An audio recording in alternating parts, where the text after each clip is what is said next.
I wanna all night. Say it. I wanna all night. Hello, stranger. It's been a minute since we last kicked it.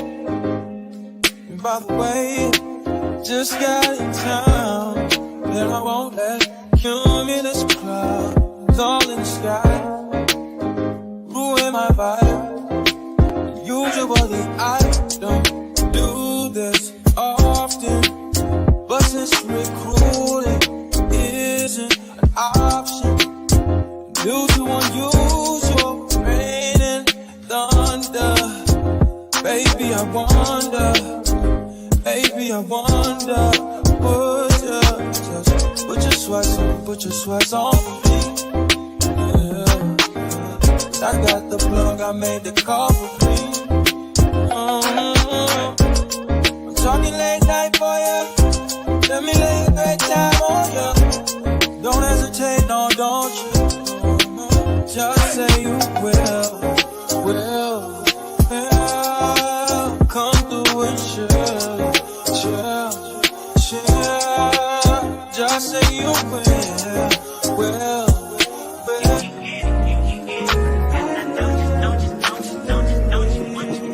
Every second, every minute, man, I swear that she can get it. Saying, that bitch, put your hands up high, hands up high, hands up high. Tell them put the lights down right now, put me in the mood.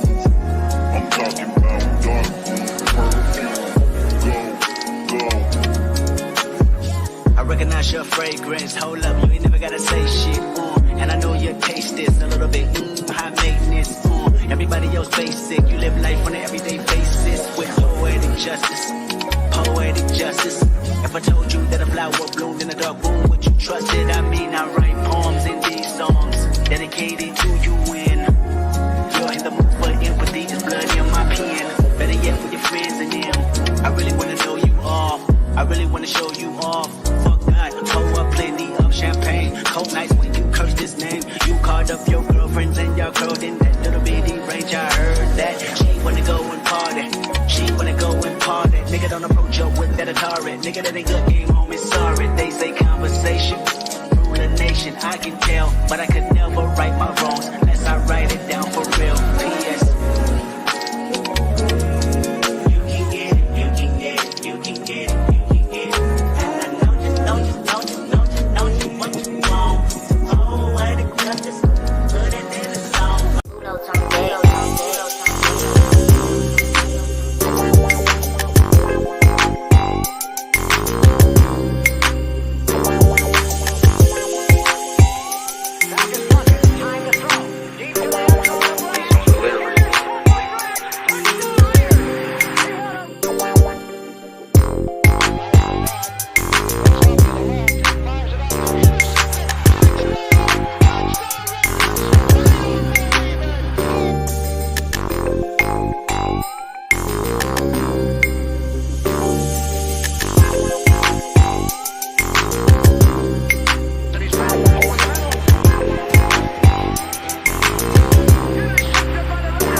Yo, welcome to the S Experience, aka boy Eric, and we back, man. You feel me? We back better than ever again. I always say that, but I always take a couple days break. But it's because this shithole of of a team right now. You kind of gotta take a step back. You feel me? But I'm here, and I'm better. You feel me? Hope everybody's having a blessed day. The weather over here is kind of gloomy, so it kind of every time it's like raining this bad, I get some type of like not sick, but like drowsy. I don't know how to even explain it. If you feel me, you feel me. Sometimes the weather affects me. I don't know how the fuck, even though I like winter. It's kind of weird. But anyway, shout out to everybody, man. Hopefully everybody's having a blessed day, and hopefully everybody had a blessed weekend, and hopefully everybody is having a blessed week in general. Shout out to everybody that's so far in here, man. I'm gonna wait till a little bit more people pop up. But on that note, guys, tough time never lasts, but tough people didn't. You guys are some tough people, so thank you for joining me. Let me see who's up in the building for now. Shout out to Raider Gabe. What's good, Gabe? Good to see you, brother. Cool Kev in the building. What's good, cool? Good to see you, brother. My brother Persian's up in the building. SC salute, salute to you, Persian. Hope all is well. Um, Shout out to Jack Canna, SC. Oh my God, it's been a long and seeing you live, brother. I know. I've been taking a little days break here and there, but shout out to Jack Canna up in the building. What's good?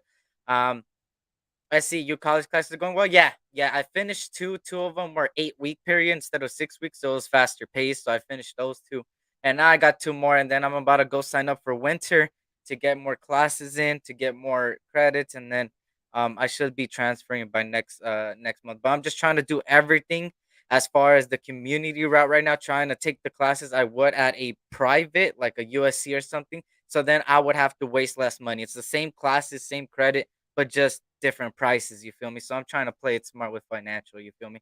So we're gonna see what happens with that. But like I said, hopefully the plan is by after spring next month, so entering fall next year and summer, I should be somewhere. I don't know where, but USC is an option at the end of the day. Shout out to All Eyes on G. What's good, All Eyes? Good to see you, brother. Hope all is well. It's the weather change to be colder. Facts, huh? Shout out to Sean Johnson. Hi, Eric. So much drama in the Raider world. I know, and I'm gonna wait till more people come in. I see more people popping in to view the live. I'm gonna wait. I know Stu's on, so that's kind of my bad for not seeing that he's on. But at the end of the day, I gotta do what I gotta do and go live. So hopefully more people pop on in and see that I'm live today. We're gonna talk about a lot of things. There's a lot of Raider news that happened. You know, stuff like Abram. We'll talk about that. And we'll talk about a little bit more. There is a lot of drama in the Raider world, and I'll speak about it. I didn't want to do a whole live about what happened yesterday and what's happened in the last week because at the end of the day, I'm a type of person to wait till the end, wait till the official news comes out. Not he says, she says, and you guys been knowing this since the beginning of my channel. For everybody that's followed me since the beginning, I've been saying it.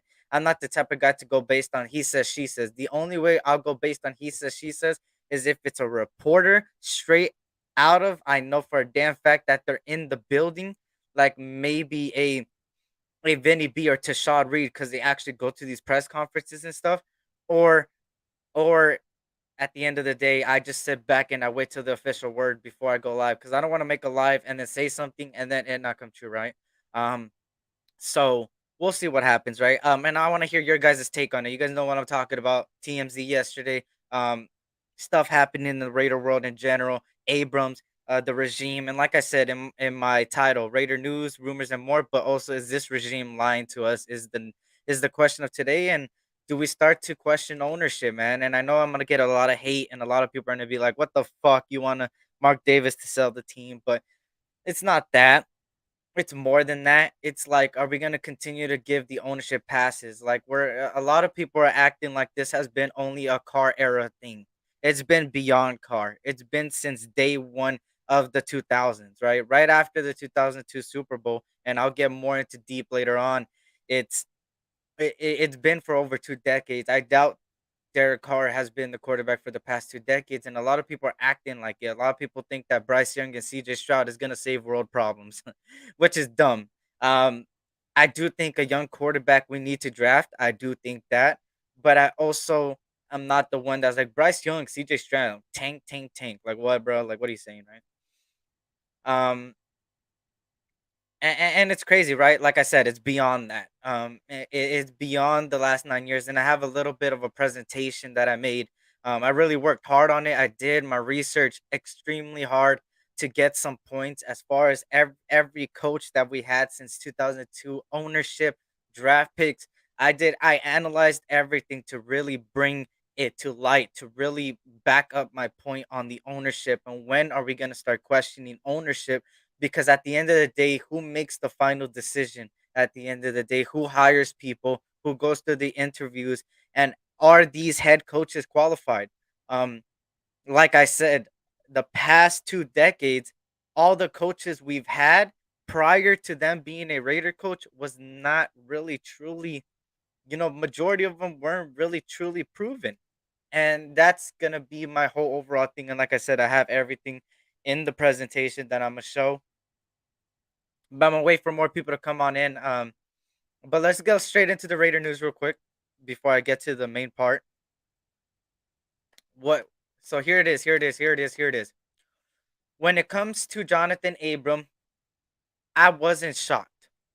And what I mean is, I knew eventually Abram was gonna get let go. I just thought in the off season. I didn't think in the middle of the season because doing it in the middle of the season doesn't make sense unless you're bringing in a player.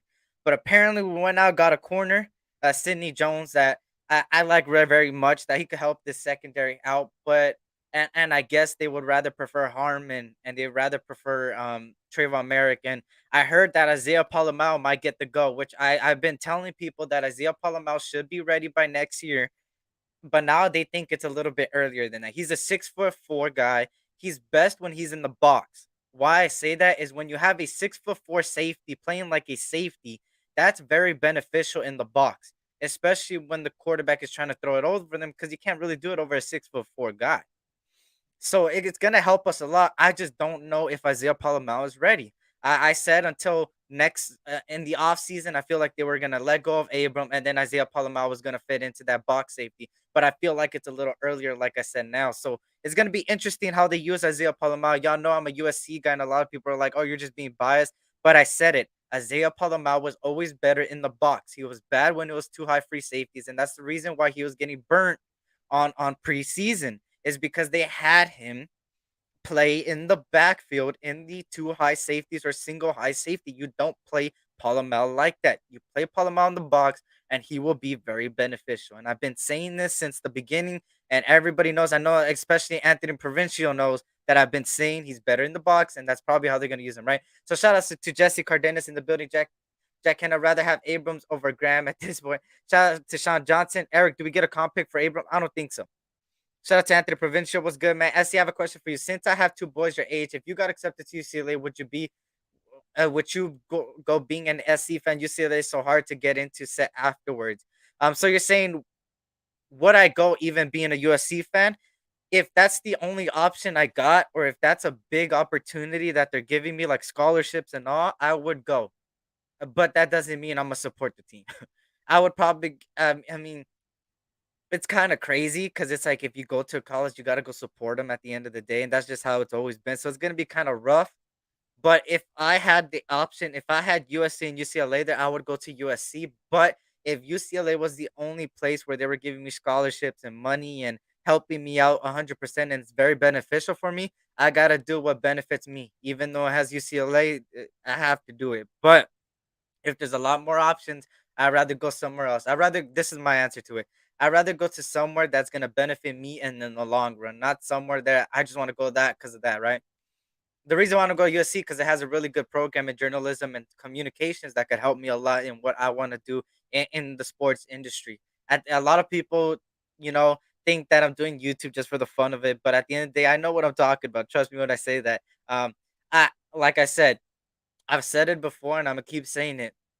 And people give me a lot of credit. The fact that I know so much knowledge about football without even playing a single snap of football. Well, actually, I play flag football, but still, it is crazy. And people always tell me behind the scenes that it's crazy that I know that much of football without playing it. And it's because sometimes you just got to research and really break it down and really take your craft. If you could take your craft good, you would be good in the long run, right? So for me, at the end of the day, like I said, I'm always gonna do what's best for me. And shout out to Chef B. What's good, Chef B? Good to see you, brother. Mr. Tick Yourself, what's good? Eric has been since the early '90s. Other than that, 2 years leading to the 2000 Super Bowl. I know it's more than 2 decades, but I'm considering everything from 2002 and up for today. Was at the game Sunday. Hate to say, Carr was only doing one read, and was it mostly Adams? There was a lot of wrong with the game. Shout out to Big Worm. What's good, Big Worm? Good to see you, brother. Hope all's well. And like I said, I'm just waiting for a little bit more people to pop on there before I continue to the main topic of today. In another news, right? In another news, there was a lot of reports yesterday about TMZ and Josh Jacobs and Max Crosby and all of that. And I'm gonna touch up upon it. I posted it on my IG. It's gone now, but it was on my IG.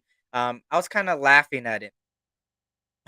I was kind of laughing at it because I was hearing a lot of YouTubers and a lot of things. And like I said, at the end of the day, if I get hated or if somebody screen records this and think I'm hating, I'm not they hating. At the end of the day, I'm for the nation and everybody knows this behind the scenes and during it. I just don't got the numbers, right? But I don't care about the numbers, right? So at the end of the day, I just think that the nation is sometimes takes people's word to granted, and that's including me.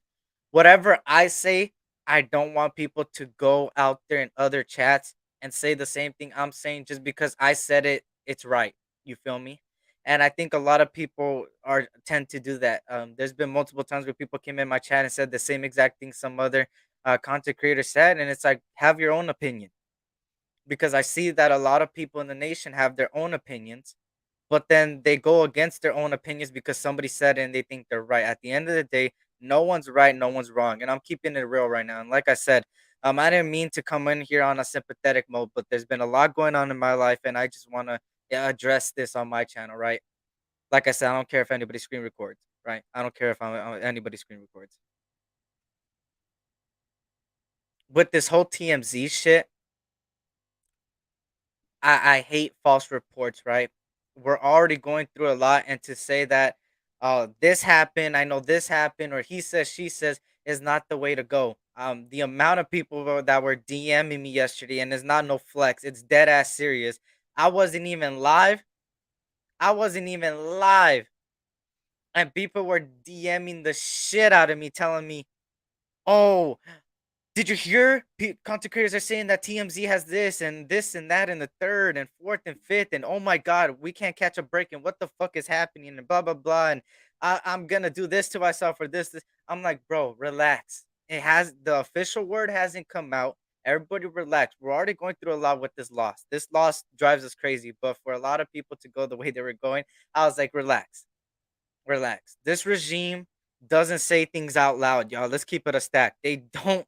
Uh, and I keep saying this, even for free agents, even for trading, this regime doesn't speak about it. How many times do I have to say it? This regime does not speak about it. So if you hear somebody said, "Oh, I know this and I know that," it's not. We should know this by now. I even like I said, even me. Don't take my words and be like, "Oh, he said this, so it must be right." No, fuck what I gotta say. I'm just a content creator giving you guys the news. Um, that's the best thing I do and giving love back to you guys. So at the end of the day, don't believe in rumors. Don't believe he says, she says, because this regime is not like Gruden. Gruden was always spoken out, was always this is happening, we're going after this, and it happened. This regime says one thing and it's another thing, or they don't even say anything at all. And that's what I'm trying to tell the nation, y'all. Stop being blinded and have your own opinion. Do your research at the end of the day, because it took me hours just to get the information. The moment I seen TMZ come out and say, the executive producer of TMZ said that this is false reports, and he would have known that. We all know TMZ is always the first one to know things, even when people pass away. So for a lot of people to kind of be like blinded to it, it's like, damn. Shout out to Queen Raider. What up, Queen? Good to see you. Exactly what I said on my story. No, I seen your story. So guys, have your own opinion on this team. Stop going based on everything else. And like I said, I see a lot of that shit, bro. And it's like, bro, come on. And at the end of the day, like I said, maybe I could be wrong and maybe I could be right. And maybe people are gonna hate. But at the end of the day, I've been getting enough hate behind the scenes, and I don't want to speak about it, and I don't give a fuck, because at the end of the day, I'm smarter than a lot of people. Let's be honest. Like a lot of people. Like dead ass. Like I don't want to flex or anything, bro. But the shit I be seeing and the shit I be hearing, it's like bro, like dead ass. Like come on. Like I'm only 21. Like the fact that I know a lot is crazy. More than a lot. They have nothing else to talk about, and that's what I'm saying, Queen. Like I said, I know there's gonna be somebody screen recording. I know exactly who be screen recording my shit. Shout out to Pyro. He said he's recording. Shout out to Pyro, my brother. What's good, man? Shout out to everybody. Shout out to Jesse, man. Twan, what's good? Blessings, brother. Um,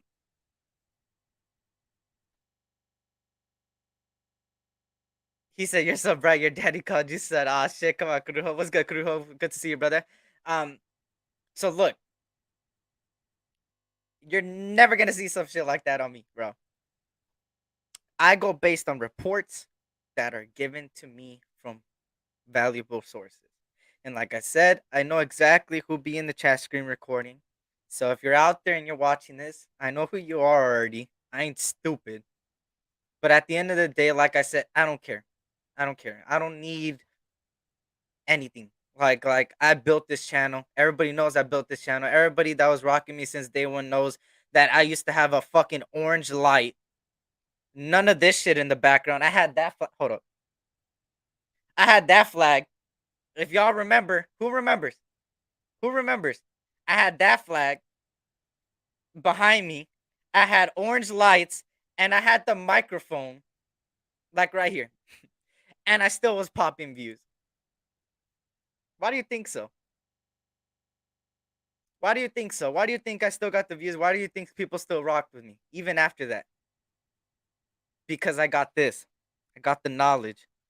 And I'm tired of people trying to start shit, screen recording, doing this, that, and the third, bro. And I never wanted to bring drama on my channel, but this shit has to be addressed because this is why I've been taking breaks after breaks. Nobody even knows. Not even the close people to me know this. That I see some of you guys are close to me in the chat.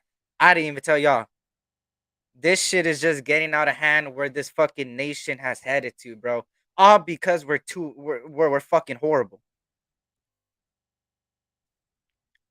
Like, come on, bro. Like, and that's why I did this live too. Because is this regime lying to us? When do we start questioning ownership? People are so blinded on a person. People are so blinded on it's just car.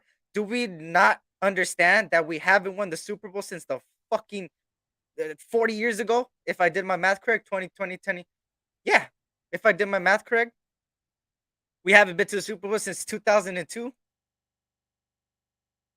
And then people want to hit me up behind the scenes. You don't know what you're talking about. You don't know what you're talking about because you're saving car, bro. Nobody fucking is saving car, bro. Car doesn't even know me. I've never even taken a picture with the guy. I've never even met him. I never even done that. So at the end of the day, bro, what's crazy is that people really think that people really fucking, how do I say this, man, in the most respectful way. I don't know how to even say it in the most respectful way. I support everybody. Everybody knows this. I bring on everybody because I want them to eat. At the end of the day, I'm a person. If I eat, you eat. If I rock with you, I rock with you. If I don't, I don't. You see a lot of people. You see a lot of people come on my channel. People from Gabe. All these smaller content creators deserve where I'm at and where other people at because they got the knowledge as well, but they're not. And that's what I'm trying to do. At the end of the day, Raider Nation is you eat, I eat. We always like to talk about family. And let's keep it a stack. Are we really a fucking family? Can somebody please in my chat let me know? Are we a family? Please just let me know. Please just let me know. Are we a family? Are we? That's the question I want to give to all of you guys. Are we really?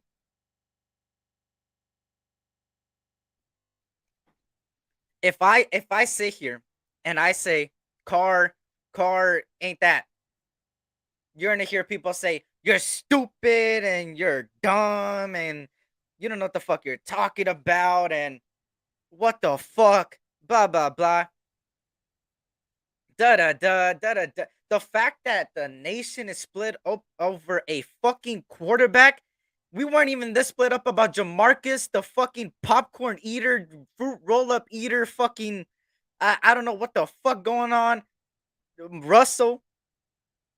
We weren't even like this when Antonio the clown fucking my turf toe hurts and blah blah blah and I don't want to fucking play because of my fucking helmet and we weren't even that split up over that motherfucker. But we split up about car and that leads to people going IRL. This shit is beyond me. Beyond me. And like I said, I hate to start off my life like this, and I've never done this before, but I feel like I've been way too damn fucking quiet. I went way too damn nice. I've been getting so much shit behind the fucking scenes, bro, and it irritates me. People think people could walk over me just because I'm 21. I'm one of the younger ones. I blah blah blah blah blah blah blah blah blah. Like what the fuck, like bro, on some real shit, bro. Get a fucking life, bro. I'm doing more than half the fucking people that be talking shit. Probably all of them talking shit about me, and everybody hitting them behind the scenes, starting shit, and all this drama shit. I'm fucking way beyond them in both mentality wise, I mean, and fucking work wise and everything with my personal life. And I'm tired of people thinking they could walk over me, bro. So I needed to address this shit, bro, because it really pisses me off. And it's probably gonna get screen recorded. Like I said, I don't give a shit. I'm gonna continue to say it. I don't give a shit because at the end of the day, my channel, my channel is not built the way others are built. I always give credit where credit's to due to everybody that helped me go forward. Majority of them are in the chat. Most of my mods are in the chat right now. They're 100% help me out with the channel. Without them, without them, bro, I wouldn't have my links put out there, my Instagram promoted, or any of that. Without people like Queen, people like Auntie Six, people like Raider Room, Prez, people like everywhere from Terrence, Jesse, all these people that promote me on Instagram or promote me in Discords or promote me in other chats, they real shit deserve a lot of credit more than me. I'm just, he said, stop being like card drop names already. Everybody knows who the fuck I'm talking about. Everybody knows the majority. It's not only one person, it's the whole nation, man. And I got somebody behind the scenes, man. I'm gonna bring him up. I think I'm done talking about some serious shit. And I wanna, hey, if he's got anything to say as well, he already knows that my platform's his platform for him, man. And we gotta get this guy to 1,000, man, because he really deserves it. He has something unique that others don't even do. And people think that just because the guy does a smoke out hour, that's all about smoking, bro. This guy knows a lot of Raider knowledge on some real shit, bro. And he's a Raider fan longer than I've been alive. So, guys, my brother here that I consider brother behind the scenes and during lives, you already know him. Smoke at hour, man. 420. It's always 420 somewhere, man. Let's get up to 1K. My brother Raider Gabe up in the building. What's good, Gabe? What's going on, man? Was good, man. Not bad. I had to get serious for like fucking 20 minutes, bro, because shit was going a lot behind the scenes, bro. And I'm just tired of all the bullshit this nation is doing, bro. So, how you doing though? Chilling, man. Just chilling. Fucking, we are in that. It's like we've been used to this for so damn long. It's like, fuck, bro. We just it's that point where Sunday was just like, what the hell's going on here? That was 17-0. It's like they said since 1960 something, bro. So it's like we have only lost five games when we're leading by 17 points, and three of those have been this year. Bro, I'm telling you, bro, that shit is crazy. Shout out to everybody in here, man. My bad for not saluting everybody. Like I said, I had to get serious for a little. Fortunately, we live in a world where different opinions makes you a hater. That's facts. That's facts. While they're still limited, I know. Shout out to David Huerta. What's good, man? Good to see everybody, man. Shout out to Grujo, man. Shout out to everybody in here, man. Terrence, King of Mods, up in here 3 times. What's good, man? Um, but yeah, shout out to everybody, man. Hopefully, I didn't miss anybody. Queen Omar, what's good, man? Hope to see it. Hope everybody's blessed. But Gabe, right off rip, man. How do you feel about the title before I get into all that, man? I know you see the title is the regime lying to us. Do we start to Bro, question ownership? What do you think, man? What do you think? I don't know if it's more the regime lying to us. I think it's more like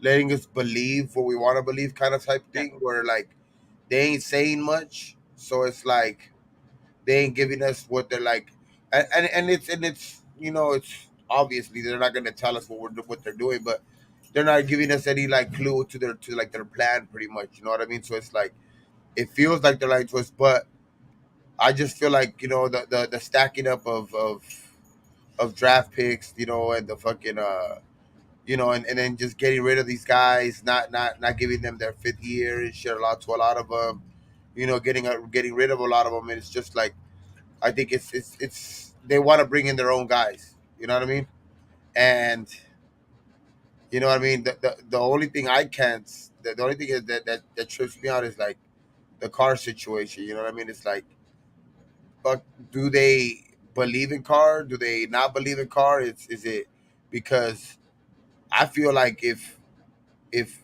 I don't know, man. Devontae, if they get rid of if Carr, Devontae might feel some type of way. You know what I mean? Devontae might feel some type of way because I think is a big reason why he came over here. You know what I yeah, mean? yeah. So it's just like So I don't know if they were to get rid of him like right away, do they does does does it does he feel some type of way? Maybe not leave, but you know what I mean. Does he start like, or who knows? You know, he might even request a trade out of here because is he really ready for another rebuild? Is he really ready for something like that? You know what I mean, Devontae? Yeah. Does he really want to stick around for something like that? He's already a little older, so it's just fuck, man.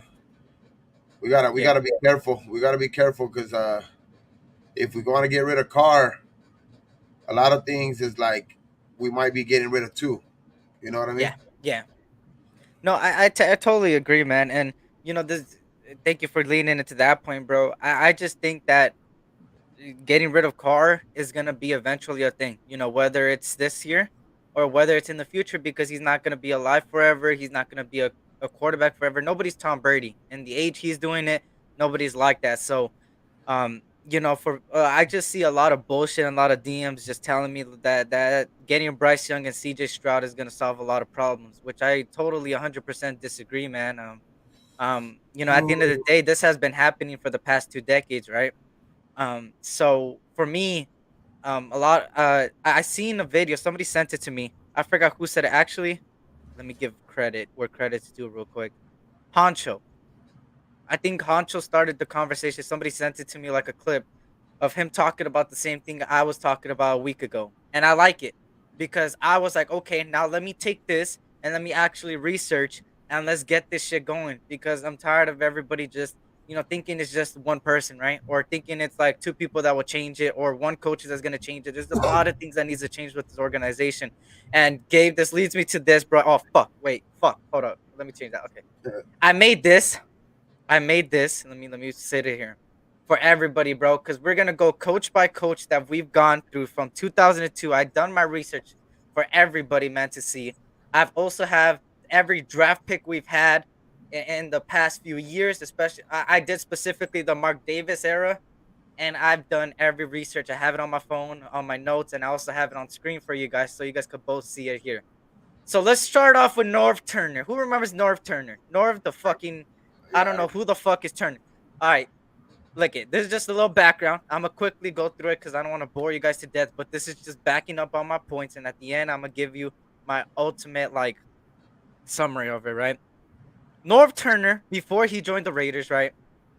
Um, he went to the Redskins from '94 to 2000 and had 49 wins and 59 losses below 500. In the year 2000, he was fired after week 14 and did not have a job for 4 years. So, would you guys hire a guy that's been out of a job for 4 years for a head coach position, right? He ends up, like I said, 49 wins, 59 losses, right? Well, I kind of said it the same thing. He became the Raiders head coach, right?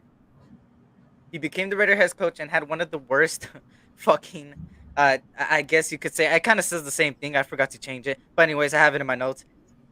He had one of the worst seasons as a head coach of the Raiders. He not only did he prove why he wasn't a head coach and he was better, like Terrence said, a very good offensive coordinator, but he proved that he shouldn't have been a head coach in the first place. And would you guys really sign a guy that was fired after week 14 and didn't have a head coaching job for 4, right? Like let's be honest, right? Bro. That's too long to be without a job, and like it's Yep. just it's crazy, bro. Here, Because let me see something. Hold up. you can't do shit like that. You gotta either like reintegrate him as a coordinator or something like that, and see if he still got it. Then you might try to make him a head coach or something like that. But you don't bring him in after 4 years as a head coach. I mean, at that point too, North Turner is like he was a coordinator, so it's like, Yeah, bro, it's fuck. You can't do shit like that. facts. And now we're going to Art Shell, Hall of Fame guy, great Raider, right? Great Raider. Had a great career as the Los Angeles Raiders. Everybody knows him, right? Um, prior to hiring again, had 47 wins, 33 losses, but was 1-3 in the playoffs with the Raiders. And this is when they were in Los Angeles, LA. He was one of the coaches over there in LA. Had a great career with LA. Blah blah blah. Right now, this is where I feel like he should have never been hired again. I think it's the same thing as we all say. It was just the name. It was just Art Shell, the name of Art Shell, right? From 95 to 2000 was the offensive line coach for the Chiefs and Falcons. Had no coaching. He was not even a head coach, coaching staff, or any of that from 2000 to 2006. And then he became the Raiders head coach in 2007 and went 2 and 14, won only 2 games, and was fired. That was Al, man. That was Yep, Al's Al. best coach, and that was like I don't know why. I mean, I think it was just because Al in his old in his later days, you know what I mean, when he was already about to go, he was kind of senile. You know what I mean? He was just hiring guys that he wanted. He had that big spectacle of the fucking the Yeah. PowerPoint presentation and shit, the overhead and shit, where he fucking how he fired Kiffin and all that shit. So at that point, I think he was just hiring just a familiar face because it was just he was out of touch with like he was like a little bit out of touch with football at that point. Mhm. And that's what I'm saying. Like he had no coaching position, no head coach position, no offensive coordinator, defensive line, any of that from 2000 to 2006. That means 6 years he wasn't even in the NFL in general. And the fact that they hired him, right? But you'll see, you'll see. It leads up to the Mark Davis era too. Don't worry. We're just starting off with the decline of Al Davis towards the tail end of his life. Which rest in peace, Al Davis will forever be. Hey, I'm not hating on Al Davis. Al Davis is a great Raider. He's the reason why the Raiders are the Raiders, right? He always fought for us. So, but this is the tail end of his career, right? And you'll see how it leads into Mark Davis eventually. I'm just going one by one, right? Then we go to Lane Kiffin. Lane, the USC Kiffin, USC Trojan. Uh, he was the coach, passing game coordinator, and offensive coordinator at USC for 2000 to 2006, which was very successful, guys. If you know anything about the Trojans in the 2000s, they were fucking beasts. But like I said, college coaches is a gamble. Is a gamble. He ends Yeah, up becoming a head coach for the Raiders in 07 to 08, having a total record of only 5 wins and 15 losses, and only was head coach in 08 to 09 for only 4 games before being yeah. Well, taken out. that was the famous fire, man. That was when fucking Al Davis fucking that was some crazy shit, dog. Al Davis went on me like had a press conference, had that shit live, had to Live, fucking yeah. did that shit like the old school teachers when they did that shit on the overhead with the Yeah. fucking clear papers and shit like that, and they were like drawing it and shit. It was like that shit was crazy, bro. That shit was. And I was just like, "Fuck, Lane Kiffin." I mean, he shouldn't have hired that. But then again, like I said, that was when the later days of Al, when Al was just fuck, man. He was just hiring just. You seen the organization, in his later on in his later years where, he was just reeling for anything. All he wanted was he thought he was living like Krugo said earlier. I mean, he thought he was still living in the '70s, dog, where he thought, get a guy who could run 4-1 and that's it. You know what I mean? Let's just put him out there and that's it. And he can win. You know what I mean? Because speed kills, and that's Fact. why he was taking picks like Hayward Bay and you know what I mean. And at that Hayward point, Bay. you know what I mean. And at that point, it was just fuck, man. Like Yeah. I was in his later days, man. He was senile. He was just a little bit, but I mean, he had the leeway to do that, man. He was, I mean, one of the best owners ever. It was just that in his later days, that's just how people get. Facts. And shout out to Raider Ben. Raider Ben up in the building. Pyro, my brother. What's good, man? Good to see everybody in here, man. Just to let you guys know what I'm doing is I research every single coach we've had, the general managers and the draft, everywhere from the Mark Davis era, Man, especially. what up, man? Just because I feel like a lot of people are not putting any blame on ownership, and I feel like they deserve a little bit of the blame. And I was saying before that Mark was learning, but now when really researching it and really analyzing it, I don't think he's learning. And you'll see why. You'll see a trend of all these coaches real quick. And shout out to Jack Henna. Graham said he wanted 4 good DBs, not counting the slot. Raiders trade Mullen, only 2, and Avery hurt. And behind a looking bad Trey, a San Francisco Giants. Shout out to Jack Henna. And it's true. He did want a lot of DBs. They end up signing Sidney Jones. They dropped Abram, and now Isaiah Palomar looks like he gets to go, which is crazy, Yeah. right? I love Al. He just got old. It happens to everyone. That's facts. That's facts. But and like I was saying, I'm not blaming Al Davis, but towards the tail end of his career, it kind of led up to his son as well, right? Shout out to Dominic Five. Now Tom Cables. Everybody remembers Tom Cable when he was a coach, right? We all love Tom Cable, right? Was horrible in college. Actually, you guys want to know something about Tom Cable? Tom Cable coached in Idaho, the College of Idaho, and guess what type of teams they play? They play teams like UC Davis. UC fucking Davis. And they went 3-20 as a coach. That already should show you a lot, right? 3-20? Bro, 3-20, 3 Somebody years give in him an Idaho. NFL job? Yep. Then he became the offensive coordinator and line coach in UCLA, where they were actually pretty good. It went 16-8 UCLA. Okay. And then he became the Raiders coach, right? And there was a lot of circumstances. He ended up being the interim. What's it called again? The same thing that happened to Rich Bisaccio. What is that shit called again? What? How he became coach, interim coach, or Yeah, there we go. So he was the offensive line coach for the Falcons in 2006, and then joined the Raiders coaching staff in 2007. He was the offensive line coach in 2008, and then became the interim head coach because of the firing. Y'all remember the firing of Kiffin? It kind of led for him to be that. But the fact that he was even chose is something, right? Interim. There you go. And he became the interim head coach for 2 years. The fact that they couldn't find a coach for 2 years, and he was the interim coach, and they let him, where he went 8-20 as the interim coach for those 2 years. Everybody was bad at that time, man. And then they gave him a head coach position with the Raiders after that shitty ass 2 years in 09 and 10, where they went 13-19. I think it's the 1 year they went 8-8 or something like that. They were, Yeah. Everybody was like, yeah, and fuck, man, yeah, that was fucking bad. This shit is horrible, bro. Okay, now moving on. That was Tom, the no fucking Cable. Hugh Jackson. Everybody remembers Hugh Jackson. Y'all remember Hugh Jackson? Eric, were you alive for this? Yes, I was. I liked Hugh Jackson, man.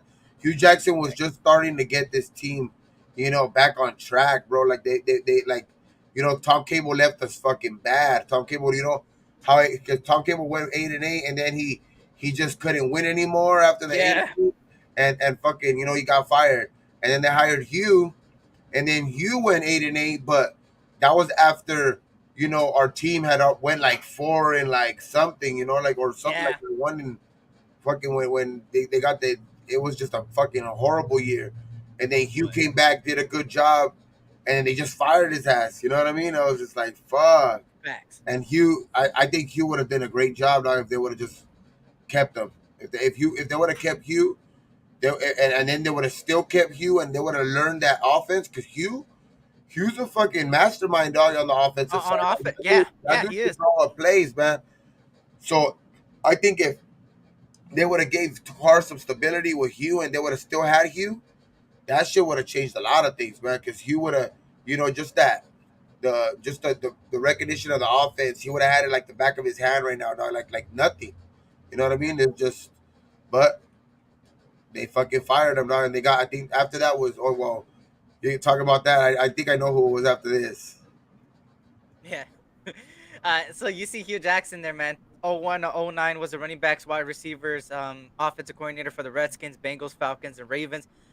Weren't pretty records either, but then, I put Hugh Bill for the job, question mark. 2010, 2011 was the Raiders offensive coordinator, and just like you said, they went 8-8, and then became the head coach the year after with the same record. Then he was fired, like you said. Same thing as you. That's what happened to Hugh, and Hugh, that boy Hugh, like Gabe said, and what people are saying in the chat, he was a offensive coordinator. He was good at it. But it fell short. They fired him. He didn't really change anything right off the bat, but they gave up on him quickly. They seen that there was no change. I think they were expecting him to come in and make it a better than 8-8, but the fact that he went like that in his first year kind of made them go like, okay, nah, this ain't gonna work. So like you said, you probably know what's after. I call this Dennis the what the fuck Allen. We just got beat by him, which is fucking embarrassing. But yeah, but that guy I put what the fuck Allen on there because it's Dennis what the fuck Allen. Y'all know why I put what the fuck there. Fucking horrible, dude. So prior to the Raiders, was a defensive assistant coach and the defensive line coach for the Falcons and the Saints in 02 to 07.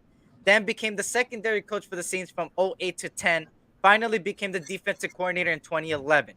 Now, I put Dennis a good candidate, question mark? Fuck no. But the fact that they did, from 2012 to 2014, he became the Raiders head coach. He went 8-28 in 3 seasons, and his third season he was cut short because through 4 games in his third season, he won how many? 4. I mean, fucking 0. Yeah, 0. He won 0. He won 0. Dennis the what the fuck Allen. And That guys, was this horrible. is after Al Davis. Remember, Al Davis Yeah, has passed away at this point. That was already fucking Mark, right? Now it's Mark. He continued a trend, getting people that I feel like are not built for the job just by their resumes. He was not that good prior to that, and they signed him, and look what happened. They give him, and I don't want to hear people say, "Oh, he only got Dennis Allen only got a couple years." 3 years is enough for a head coach to have enough time to get what he wants. Bro, And the 8 fact and that 28, that's fucking horrible, man. that makes him the third less successful coach in Raiders history. Should have been fired even before that shit. 8 and 28. Dennis the what the fuck Allen. And yes, that was Marky's first head coach, so he kind of was like, okay, right? So now, Jack Del Rio. No, sorry, Jack Del Rio. My bad. He served as the Jaguars head coach for 9 seasons from 2002 to 2011. And guess what the record was? 68-71. Wasn't that good at all. But He was good at the beginning, then he tailed off for a couple years, and then that's what got him fired over there, in Jacksonville. yeah. And in 2012 and 2014, this is where he was very key, and you wonder why the Redskins or the Washington Commanders have him at this position. He served as a defensive coordinator in 2012-2014 for Denver. And if you go look at the record, they were 12-4 back-to-back. Bro, they were really fucking good. They were good, man. Especially on the defensive side of the ball. Yeah, they should have never. I don't think that's another one they should have never fired. Like after fucking getting rid of Hugh, and then they went through the Dennis Allen little stage, and then they grabbed another good coach, and they were like, okay, let's go, and then they shouldn't have fired. I mean, don't get me wrong, like the fucking Gruden shit was like, it was like a thing to make everybody excited, sell tickets and all that bullshit, but Del Rio was solid, pause, but fucking Del Rio was solid for us, man. He was like I mean, most of his losses, a lot of those 23 losses came in the first fucking year. Yeah. And that's the thing, right? He became the Raiders head coach, like I said, 2015, 2017, which up to that point in 2016, we all know that was the best year out of any head coach in prior to 2002, after 2002. This was the best coach to do the best turnaround as far as the 12-4 season, right? He had one of the best seasons up to that point from a Raiders coach in more than a decade, but he came up short with a total record of 25-23 and 0-1 in the playoffs, which I don't blame him being 0-1 in the playoffs, because at the end of the day, they had to start Connor Cook, because after all, Carr and a lot of people blame Del Rio, which I blame Del Rio. The fact that you had Carr out there after winning double digit and you didn't need him out there because you already clinched playoffs is crazy to me. That was a mistake. So he lost the locker room in 2017. Facts. That was horrible, though. That one was like, that would hit me in the heart, dog. That was like, oh no, bro. When he was down like that, and you could hear him say, "It's broken, it's broken." I was like, I was broken, bro. I knew it was over. I sat on the floor. I'm not gonna joke to you, bro. I sat on the floor, and I just looked down. I was like, why? I knew it was over. So it's crazy, man. And he did, like Terrence said, he did lose the locker room. You seen it, and then reports came out later on recently that there was a lot of politics that came into the locker room. A lot of things he was doing behind the scenes that kind of made a lot of people go away, right? Yeah. So, and then finally, I didn't put Josh McDaniels on here because I'll talk to Josh McDaniels after these slides. John Gruden. He had a successful time in Oakland, believe it or not, in the 2000s. He went 8-8 in back-to-back seasons in 98 and 99, but he turned the corner in 2001, 2001, where he went 22-10 with the team. And then he switched to the Bucks and became Super Bowl champions. They beat us. You've seen it, what he did to us. And he was pretty good, right? But this is where I 100% disagree why we hired him again. After the Super Bowl, he had a decline. From '03 to '08, he had a total record of 45 and 51, resulting in him out of a job from the Bucks from '09 to 2018. So from everywhere from 2009 to 2018, he was without a head coaching or coaching position job. He was an analyst. Everybody knows the QB corner, whatever he calls it, Gruden's corner, stuff like Yeah, that. He was in TV. yeah. The quarterback. Shout out to Jack Hanna. Good night, brother. Yeah, he used to have that fucking quarterback shit. Yep. So he was without a coaching. But even after that, again, Mark Davis does the same thing out that what Davis was doing majority of his decline. Was he hired a coach that was out of the NFL?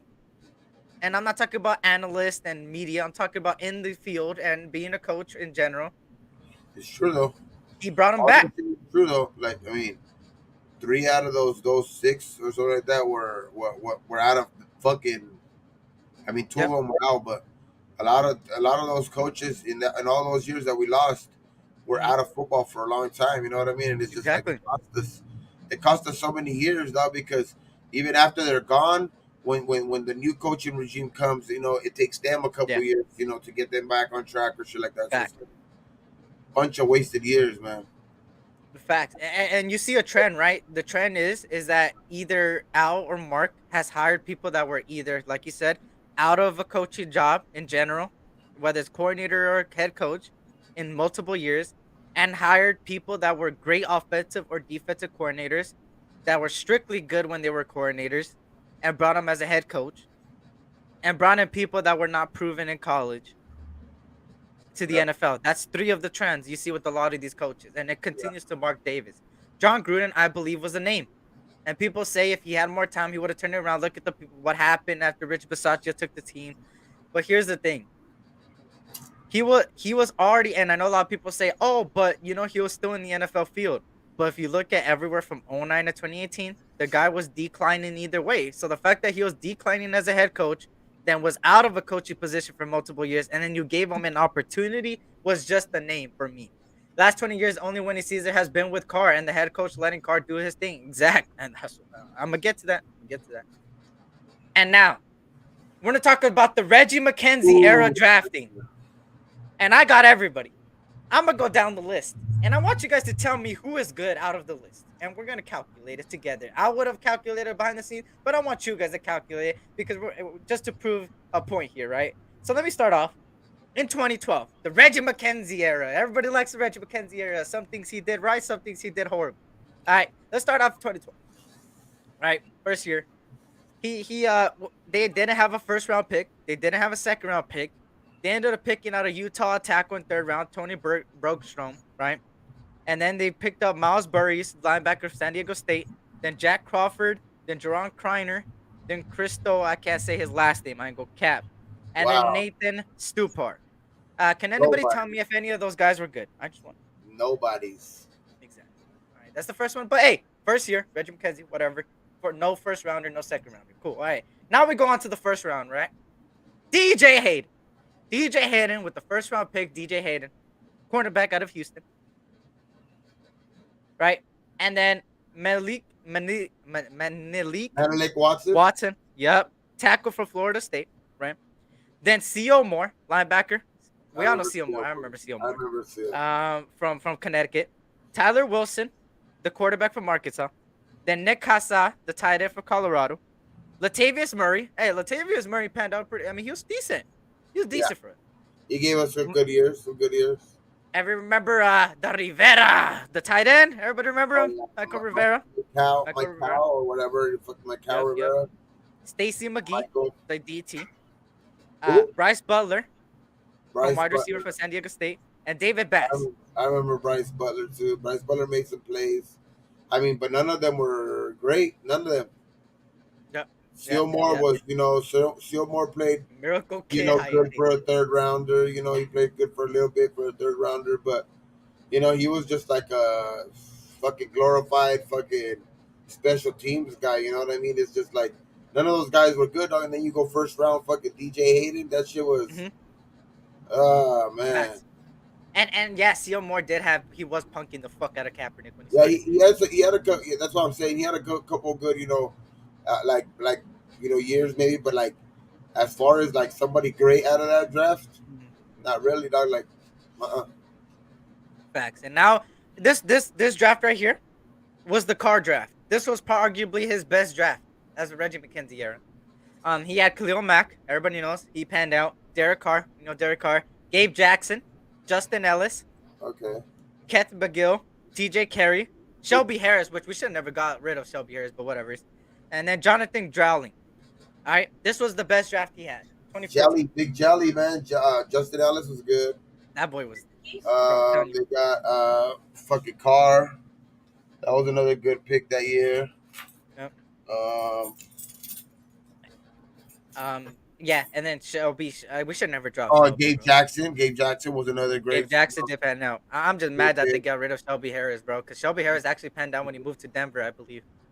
They had Really three solid, four solid picks right there. Like three of them that were actually played some good football for us. facts. And now we go on to the 2015 Amari Cooper. Amari Cooper. They got him with the first round. Amari Cooper. Fucking Amari, man. Yep. Mario Edwards Jr. Everybody remembers Mario Edwards. I remember I Mario. remember him coming off the edge. Clive Wofford, the tight end. Remember he was I there Wolford, yeah. during the 2016 era. Ben Haney, John Feliciano, the guard. Naron Ball, Max Valdez, Anthony Morris, R.I.P. Nate Rumbaugh. Yeah. Andre DeBose, Dexter McDonald. Damn. McDonald, I mean. So that was 2015, right? Amari Cooper, you could say. Yeah, Mario All right, Edwards. yeah, he's still balling in the league. Cliff He's still balling in the league. Wofford was all right as a tight end. That was a part Clive of Wofford. the he was part of the rebuild of fucking Gruden, so he had to go. You know what I mean? Him, Mac. Mhm. So it's like Yep. it wasn't his Then fault. But he's still balling in the league, is what I mean. Like yeah, it wasn't his fault, but yeah. and then we go on to 2016, which we got Carl Joseph. I remember it was Carl Joseph, short ass Carl Joseph Yeah, from fucking West Virginia. Jihad Ward. I remember Jihad Ward.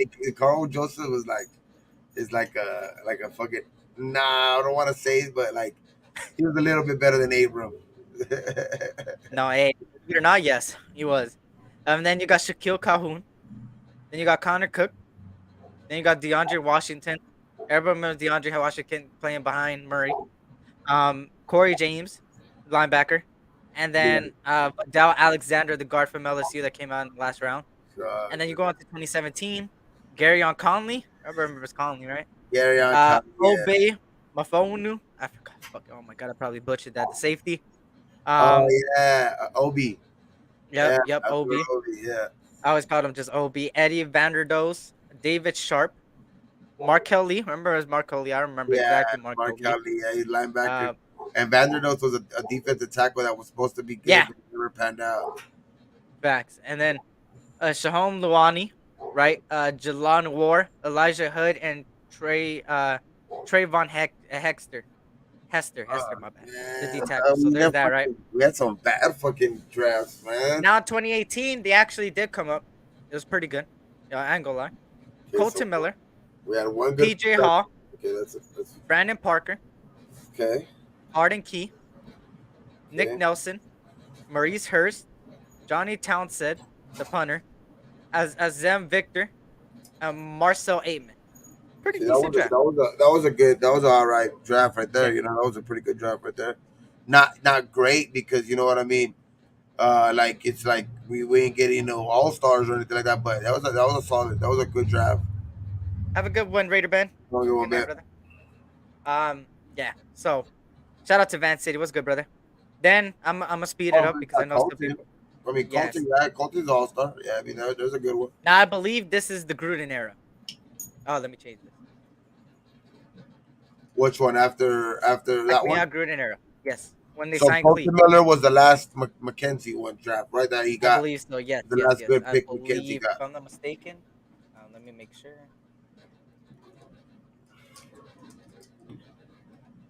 I think I might be wrong. I think it was. Hold on, let me see. Yeah, after Because McKenzie stood there till fucking Del Rio was gone. Actually, I was wrong. John Gruden was 2018.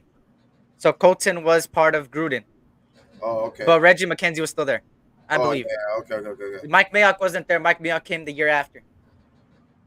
So now we're going to the Mike Mayock Gruden era. Both of them combined. Gruden.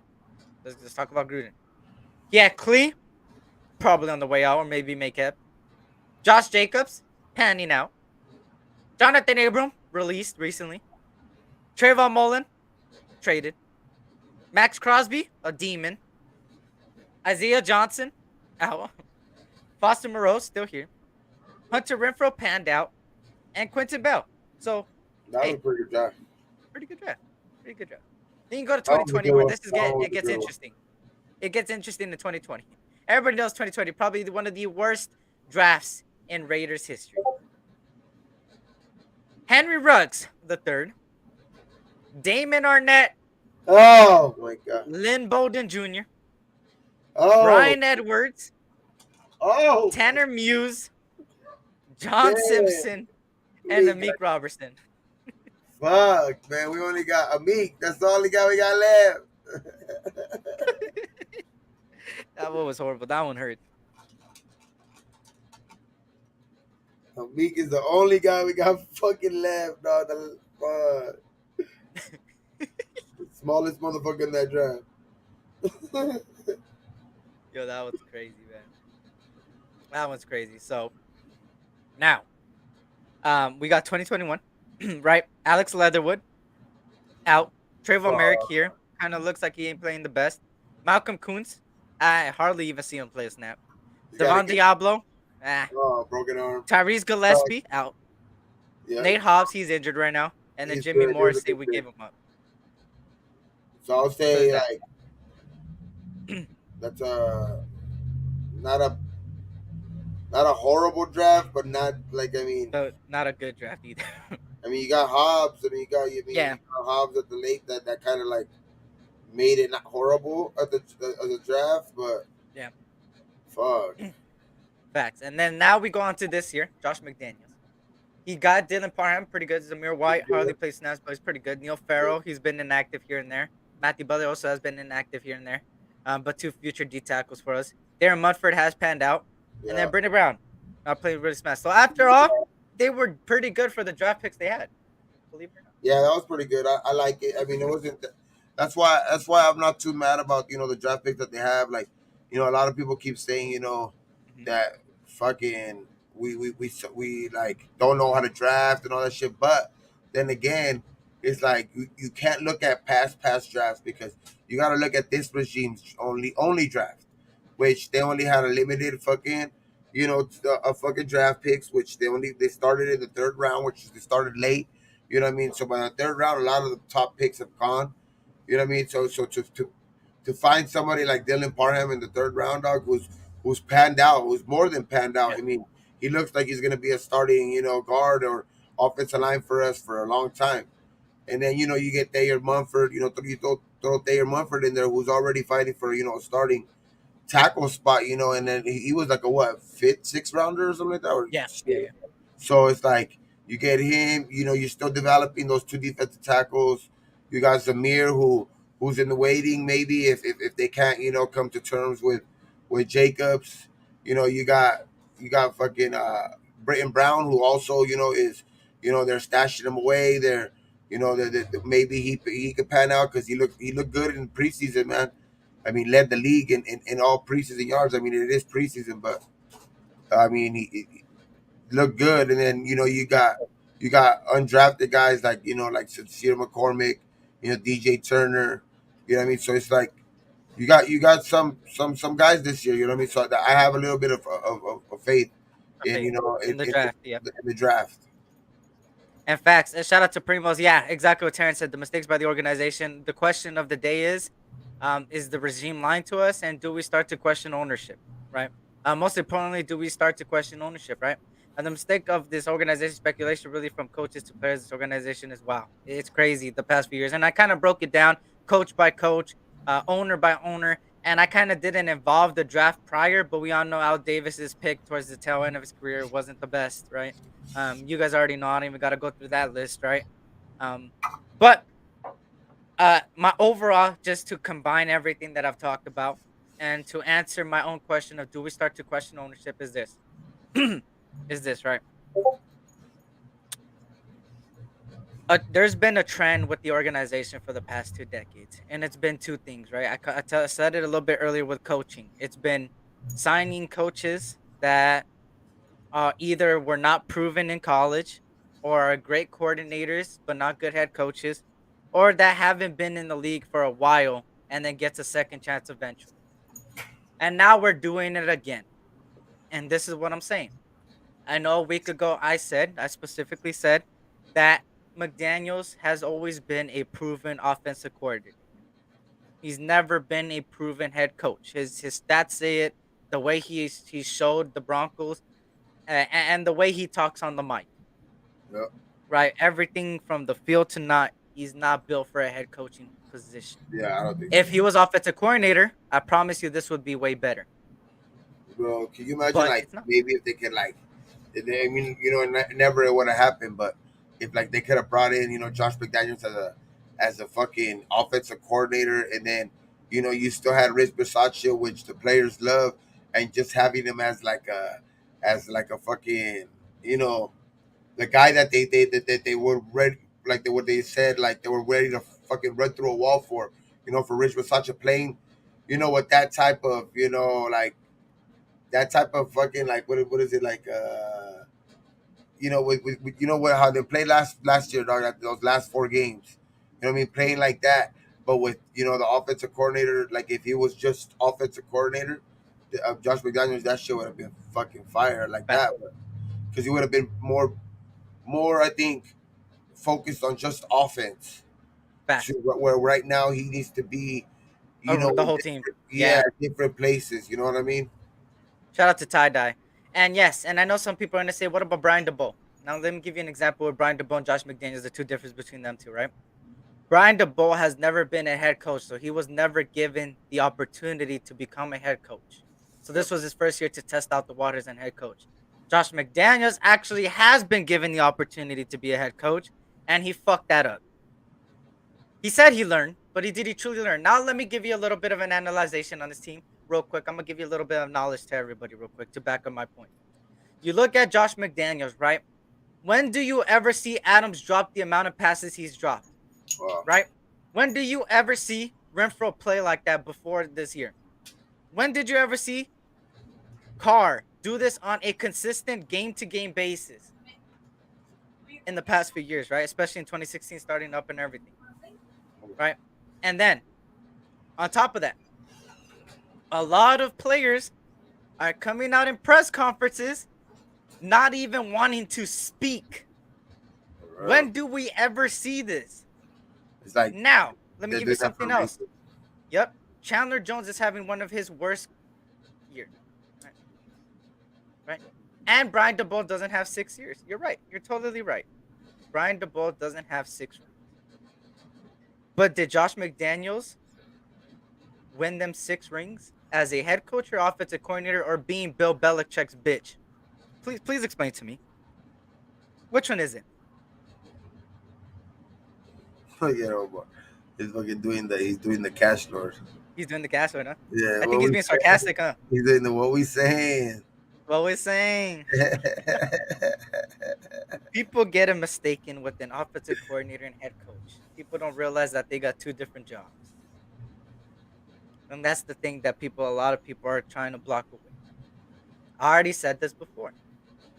It is time to move on from Carr. I said this, so it's not like I'm saying don't, because eventually Carr will be gone, and I will still be here rocking my Raiders shit. I ain't no Carr fan, and it's gonna be gone. We're gonna draft a quarterback. We're gonna have a new young talent, and he's gonna be groomed by whether it's Carr or another veteran present, and he's gonna be good to go, right? But what I'm saying is, there's been a trend with this organization for the past few years, and it's been hiring people that are just not fit for the job, and their resumes say it. Josh McDaniels has Super Bowls. Yes. But as a offensive coordinator, offensive coordinator. And remember in the offseason, what did they say? This is not a rebuild.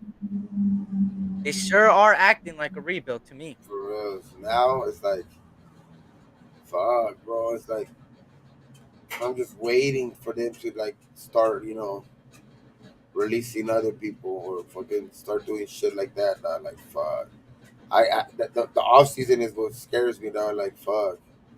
They're gonna, with the amount of draft picks that they had, the guys that they could get in here, and maybe they might want to make, cap room or shit like that, or try to get Yep. their Shout own out to guys EJ. in here, try to get their own guys in the building. So it's like in the off season, fuck, man, it's gonna be crazy, man. It's gonna be a crazy It off season. is. It is. Telling you that if So it keeps on like this, you know what I mean? Because there's always hope. As long as there's still football ready, there's still football to play. There's always hope. But you know what I facts. mean? If it keeps on like this, for which the way we played the last 2 weeks, there's no, you wouldn't have no reason to believe otherwise. So it's like, uh, right now we're in that boat to we gotta start looking kind of like at the off season, but fuck, man, it's just we gotta be ready for that off season. If it's once it comes, like start getting rid of people, then you're gonna just be like, fuck, why him? And it's like, yep, they're built. They're gonna because they're gonna bring their own guys in there. Facts. And if you go check my Twitter, I'm not popping on Twitter, whatever, but I did tweet like I would say is I believe October 20th, if I'm not mistaken. I said this, or either October or I don't know. It was sometime a couple weeks back. But I said a question. That's all I said. I said, did Josh McDaniels lose the locker room? And it kind of does look like that. It That's it. does. It's the reality of it. And like I said, they don't like to say anything out loud. But if you take what the conference is and all the clips of all these players coming out not being able to even talk or anything or any of that, it's crazy to me. You don't see players often like that. Just be like, I don't know what to say. Renfro couldn't even speak. Adams was like distraught. Carr said he can't even say the things out loud because he has to say them behind the scenes. Mark Davis had a talk with Josh McDaniels. Again, I think they're having those. Again, I think they're having those every game now, though. yeah, but that's good.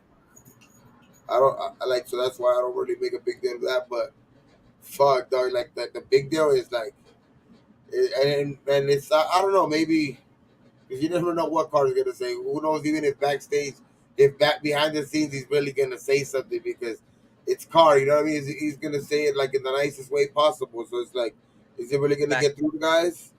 So Shout out, like, that's what shout I out to want to Cool. know. Like, so fuck, man. So it's just a fucking a finger pointing thing now. Yeah, You know what I mean? To where, damn, dog, what is that McDaniel's gonna say next? Is McDaniel's gonna be like, well, I give him all the freedom. You know what I yeah, mean? It's gonna be like a back and forth thing. That's just ugly. That looks ugly, dog, on the organization. It looks ugly on that's what I'm saying. the new coaching staff on Carr. It's just like fuck, man. Facts. And now let me get that whole thing and put it into the air real quick, right? Now it goes back to the question: do we start to question ownership, right? Because I think that I don't have confidence. Look, I'm gonna say this: I don't have confidence in McDaniel's coaching a guy like CJ or Bryce. Bro, I if I don't have faith. yeah, go ahead. No, go ahead. Go ahead. You feel me? I just don't have faith in Josh McDaniels moving forward, bro. And I really don't think. I really hope I'm 100% wrong, and I hope McDaniel shows me that he is a head coach, and this is just a year that is just a year, right? But McDaniels and his time as Denver and hiding behind Bill Belichick and coming here and doing this, saying that it's not a rebuild, but then does this shit and saying stuff like a lot of people like to point out like this, Primo, shout out to you, about what DC says, right? And I said it a little bit earlier. It's crazy that he said that because he never says that, right? Yeah. But now, Josh McDaniels came out in a press conference a couple months back, and what did he say? We're learning how to win. Could somebody tell me a head coach that says we're learning how to win besides fucking Luke Walton and the fucking Lakers, bro? And you seen how that panned out? We're learning how to win.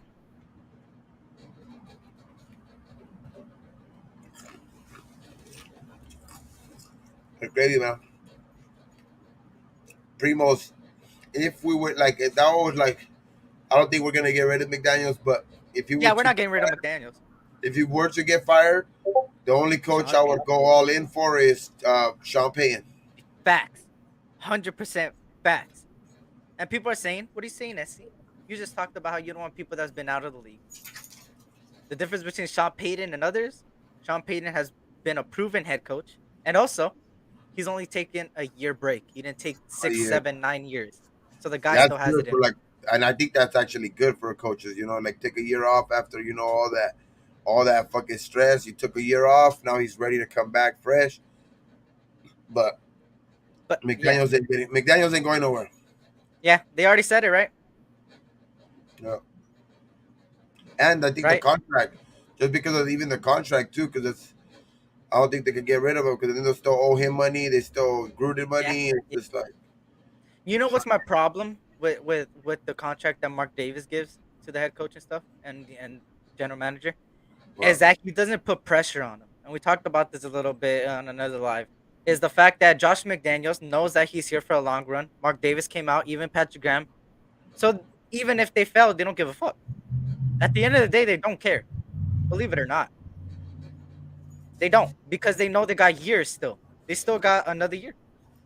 There's at not least that. Now let me do the analogy with the players. Why is Josh Jacobs playing harder than he ever played before? It's his what year? His fucking contract year, contract here, man. right? That's why they shouldn't Why have do paid. a lot of teams give 1 year prove it deals? Why do they give year prove it? To prove it. Prove that shit. It's like that's Now, why. you go ahead. Right. I think that's why they No, go ahead, shouldn't. go ahead. They shouldn't have paid fucking Waller. Now let's go to Josh McDaniels. You'd already tell them that you're here for the long run. That's what Mark Davis said. Now, you know, hey, do what you want. Take over the team. You got years. Build it. That's not the right way to go, especially with the guy that's been unproven, even as a head coach. He's been a good coordinator, but not a proven head coach, and his resume speaks it. Um, if JMD loses the next 2 to 3 games, he could be gone. Davis could rethink that. I don't know because he came out and said that he's staying, so it kind of makes him look like a hypocrite. Like, You what know, the it's fuck are you just, doing, Davis? who knows how they thinking about it now? Like, who knows how the talks have gone? You know, who knows how? Like, cause they're having those talks every game. So, what if fucking he's telling them we need to get my guys in here, to have a chance so I can run my system. Let's let's sacrifice this year to, because I know they want to use probably the tank word, but I mean like let's probably sacrifice this year to, get the guy for the future and. Because there's only one reason why Davis I think would say that. You know what I mean? Because he never really came out and said that about a coach. You know what Yeah, I mean? He facts. came out and said he ain't getting fired. You know what I mean? So it's And like, Graham, right? so And it's Graham like said he quit. that's why I think they've already talked about it. You know what I mean? And you know, at the end of the day, I want the Raiders to succeed. We haven't been succeeding for a very long time, and it kind of hurts, right? I want to see a Super Bowl. I've never seen a Fucking Super Bowl in my hurts. fucking lifetime, bro. I just been having the only thing I've seen is shitty seasons. At the end of the day, I was 1 years old when we were in 2002, and I gotta keep it a band. I wasn't a 8 month old baby watching Raider games, thinking I know what the fuck is going on. Maybe my brother put me in front of a screen and saw and was watching Raider games, but I didn't understand shit. The fuck I understand, right? But it comes to a point. where when do we demand more from the organization, and why are we only coming after the personnel or the coaching? And I'm one of those people that would admit that I'm wrong, that I'm coming after Josh McDaniels hard and the personnel, but at the end of the day, it's beyond that. It's the ownership, and they continue to get a pass. Yeah. And I get it. A lot of people are scared about the Davis family. What happens if Davis sells the team? Our name is gonna change and everything. The name is not gonna change. It's like if they lose on Angel or the retired U.S. Navy's, if they lose to fucking a fucking interim Saturday. coach Yeah, who's yeah. never fucking coached before, McDaniels needs to fucking be embarrassed and fucking resign. Fuck that bullshit. I would fucking, I mean, I would be embarrassed as a fucking head coach I would, if bro. you lose to a fucking like somebody like that. You know what I mean? With the rookie quarterback. Fuck, bro. Even thinking about it, bro. The fact that I'm thinking about it because it is a possibility the way this team is playing, bro. It's fucking crazy that it's even a thought, bro. That it's even a thought. Like that's what's crazy, bro. Yeah, You guys want to know something? Gus Bradley has a better defense with the Colts than he has with the Raiders. He's inheriting a lot of players. He brought in Yannick Ngakwe. go ahead. He brought in Gilmore, right? He brought in different people, and they do have a pro linebacker, but the pro linebacker was out for about 5 weeks already, 5 to 6 weeks, I believe. So the fact that people say Patrick Graham doesn't have his people, Gus Bradley don't got his people, and the fact that he still has a better defense than us with his star player being out for 5 to 6 weeks, and we do got people out, right? Nate Hobbs, but see, like I said, the one thing that fixes Patrick Graham's defense is the D tackle, nose tackle position. But they still haven't addressed it. They're too busy releasing all these fucking safeties like Gillespie and fucking Abram, and bringing in fucking nobodies from the XFL thinking they're gonna pan out and never played a snap in their life, and then it fucking like what is that supposed to do, bro? We got cap space. Go out and get a DT. There's DTs out there, bro. That would solve a lot of problems on defense. And now I'm gonna go to the offensive side of the ball. You spend a lot of money and they just don't perform. A lot of And they fucking look all out of sync, bro. They don't have chemistry. like. I understand like a lot of it's coaching, most of it's coaching, but fuck, man, the execution has been so fucking bad. Also this year, dog, like catching the ball and Mhm. just like shit that you need to win. Like you need to make some of those catches. Like Matt Collins has came up big in some games, but there's some games, dog, where like, bro, you gotta make that fucking catch, man. You gotta fucking set the tone. You know what I mean? You gotta set the tone for your team. There's a lot of there's a lot of of passes like where it's happened early in games where they drop the pass and it's so fucking bad when teams do that early in games because it's like fuck man, you need that shit to set the tone for the game, set the, like other guys start fucking buying into like fucking we could win today and all that shit. It's just a fucking mentality on Sundays though where like anybody who's ever played in any level of fucking football, it's just that's like the beginning of a game means a lot, dog, because the way you Right. start, and that's what's so fucking frustrating as well, dog. Is like we've had games where 20-0, 17-0 twice, and it's just like fuck, man. Facts. Shout out to Angel. Shout out to Angel. Shout out to Twan. Shout out to Raider Way. Shout out to you guys for coming in. So now, speaking of that, right? It comes down to this. And this is a recipe to what we're at now. Why we're in this position. Sometimes the coaching is good. Sometimes they draw up a good ass play and Carr fucks it up. Or somebody drops a pass, right? Or somebody wrong the wrong route. That goes to execution. You see that? Poor coaching, poor execution, no leadership. Then nobody steps up to the play when it comes to leadership. So overall, this whole thing, everybody has a play into it. A big play into it. Like sometimes the coaching is fucking horrible and leaves the players out there to dry. And then, like I said, vice versa. There's other times that the coaching is good and then poor execution.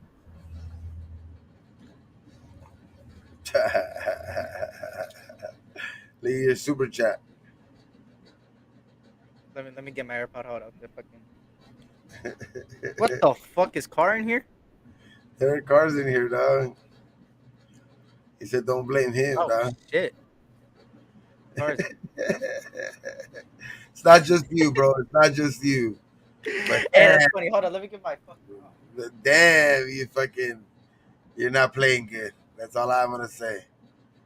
I'm not gonna bash you because you're still our quarterback, but damn, you're not playing good, and so is a lot of other people on our team, and so is a lot of fucking Car. I ain't gonna lie, bro. I know you're very religious, bro, and I get that, and you want to be nice. Go into that locker room and start cussing out everybody, bro. And let them cuss back at you. Just fight, bro. At this point, everybody needs some fucking fuel up in the fire, bro. Because the just fire is. be, just go out of character, bro. Just go out of character and just fucking. I know, right, Terrence? What the fuck, you know? Hey, Car, you're making millions and you giving me a $1.99 I super chat, bro. know, man, it should be $199. That should be 199. That's crazy. That's crazy, bro. That's crazy. That's crazy. That's how much you think of me. That's how much you think of the nation. The 35. fuck? He's getting 35 million and shit this year. You wonder why half the people want you out. You wonder why. You wonder why. You wonder why they're Making asking for. donations like that. I thought you were a fucking man of the people. I know, right? Hey, I go lie. Hey, Car, look, Car. Listen to me, motherfucker. All right, look. I defended you, bro. It's hard to defend you now because I get hated on behind the scenes a lot for defending you, whatever. But look, Car, listen. If you're gonna let people say that a fucking Bryce the short young, Kyler Murray wannabe, then there's a big problem. If they think CJ, the no-look Stroud, is gonna solve this organization over you, bro, that's sad, bro. You know you're down bad after that, bro. Like, people at this point want Renfro to be quarterback. Like, bro, like, come on, Car, come on. Hey, he played quarterback. I know, right? Stop playing Dance Revolution on the fucking field and stop fucking being goddamn. What is that shit? I call it that Netflix show Bird. What's it called? Where he's like, they're blind and if they open it they die or some shit. Oh, that fucking Bird Box or something like Bird that. Box, yeah. Come on, Car. I know It you're was a better than movie. this. Bro. Yeah, Come it on, was a man. movie. Fucking Car. Come on, Car, man. Shit. Give me something to fucking defend you with, man. It's kind of hard. But I'm just kidding. But and all jokes and fun, man. Shout out to the $1.99 super chat. I know who you are. I know who has that account. Shout out to you. Shout out to Ern. Eric, ungrateful as fuck. Fuck you. Hey, he making millions. I need more. Shout out to Keep It Real 100. Yeah, Raider Nation. What's good? What's good with you, man? Hope all is well. Blessings. Shout out to We the People. We the People up in here. Cool Kev up in here. What's good? What's good? Raider Wade. What's good? Jesse. What's good, man? What's good with everybody, man? But now to really break it down to everybody that's just joining us, we're talking about the ownership. I talked about the coaching staff. I talked about the ownership that's been in the last 2 decades, and I feel like a lot of people are blaming, the personnel, which is understandable. Like Terrence said earlier, poor execution, poor coaching, poor everything, right? But at a certain point, this has been a trend since the decline of Al Davis into Mark Davis. Signing coaches, like the only reason why I reported because I see more people in here. The decline, you're getting coaches that haven't been in the league for multiple years, or you're getting coaches that were sucky in college, or you're getting coaches that, in all overall, are not proven and have been good coordinators but not good coaches. And you're letting a lot of general managers, right? Do what they want, and our drafting has been sucky. It has. So now, when do you start to question ownership? Do we keep giving them a pass and letting them make the same mistake? Because keeping it real, it's looking like we made the same mistake again. Josh McDaniels was a great coordinator. He was proven that his head coach shit was garbage. Like his head coaching in Denver was garbage. He said he learned. Did he really learn? Did he really learn? This fool, dog. This is looking crazy. He wants to fucking play. The dog wants to talk shit too. Let the dog talk shit. Let him talk. He wants to talk shit too. He's fucking. He's like, hey, I ain't gonna lie. He's like, hey, I got something to say. Nah, but it's just a fucking from top to bottom, dog. It's just fuck, man. We were supposed to be better this year. You know what I mean? We've underperformed. Facts, keep it real. It's looking bad on all of them, man. It's looking at from the organization, from the GM to the fucking to the owner. I don't give a fuck, dog. I mean, if people get mad, people can just get mad, dog. But I mean, it just looks bad on everybody, Yeah, it does. including Carr, including McDaniels, including fucking Graham, and everybody in position of leadership. You know what I mean? And because those are the guys that are supposed to be teaching all these young guys, that are coming in, and are like it's just embarrassing, man. It's just embarrassing. And that's what I'm saying, right? And it works for both sides, right? We always talk about the Kardashians and Kardashians, right? That little nickname, and they always going at it, right? Now, here's one thing that both sides could agree, right? And I don't hear a lot of people talking about it. Who makes the decision on Carr staying or leaving, right? I think Everybody thinks it's Carr that makes his own decision of staying and leaving, there's and we gonna be act like it, right? People there's are gonna be a giving what? McDaniels. It's gonna be Hmm. a McDaniels Mark Davis thing where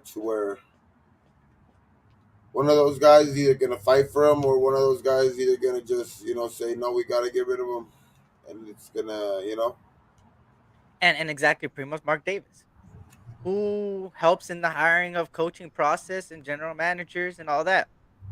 Mark Davis and Al Davis towards this tail end of his career. So all I'm saying is that a lot of people aren't questioning ownership, and Mark Davis could do whatever the fuck he wants. And I think at a certain point, you need to start to question that. Questioning doesn't mean selling, but that does mean Mark Davis, hey, win. Like our whole thing is just win, baby, and we ain't doing that. Our whole thing is called commitment to excellence. It's been commitment to mediocrity of the past 2 decades, maybe even since '80s, right? I just I We're don't a fuck. loyal fan base, bro, and that's what Keep It Real says. I travel and see Raider Nation everywhere. Meow, that's to see our Raider Nation fan base loyal as fuck, and we end up disappointing year after year, and that's what I'm saying. Is the and you, hey, keep it real. You just kept it real with that. A lot of people do that, and the fact that no results. No te agüites, hijo, no te agüites. Hey, Rich Gannon has been saying a lot of things. I ain't gonna lie, but if Rich Gannon did say the Raiders will turn it around, well, I hope so. I hope so too, though. But I hope so. I'm I mean, tired. I'm tired of losing, bro. if All we're the not teams I gonna go lose, for win. All if the we're not gonna lose another game, then fuck it, let's do it. But fuck, man. I facts. mean, we're in that position now. It's like fuck. Do What's we crazy? win? Do we Yeah, lose? Do we win? Do we lose? Because if we're a bad team, we're a bad team. You know what I facts. mean? It's like, but if we can fucking roll off, some wins, which we can, with these games. I mean, that's what we've been saying. But it's like, fuck, when is it gonna click? We've been saying all year. At some point it's gotta click. But fuck, man, it looks just like maybe they don't got it. Maybe it's already got to the point where it's already clicked. Maybe the high point was Kansas City. Hmm. Maybe the high point was fucking Houston.